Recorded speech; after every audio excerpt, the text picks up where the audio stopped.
কোনো বহুতল ভবনের লিফট যদি হঠাৎ ছিঁড়ে যায় এবং আপনি যদি তার মধ্যে থাকেন, তাহলে আসলে কি করা উচিত?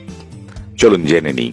আমরা সাধারণত বহুতল ভবনগুলোতে যে লিফট থাকে, সেই লিফট ওপর থেকে আমরা জানি যে একটি তার দিয়ে বাঁধা থাকে, এবং কোনো কারণে সেটি যদি ছিঁড়ে যায়, তখন আমরা অনেকে মনে করি যে এরকম লাফাতে থাকবো এবং নিচে গিয়ে যখন পড়বে তখন হয়তোবা আমরা বেঁচে যাব। কিন্তু এই পদ্ধতিটি ঠিক নয়, তাতে আপনার দুভাবে সমস্যা হতে পারে।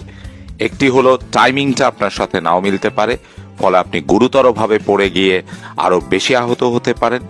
আবার আপনি যখন লাফ দিচ্ছেন, উপরের সাথে আপনার মাথায় লেগে আঘাতপ্রাপ্ত হতে পারেন।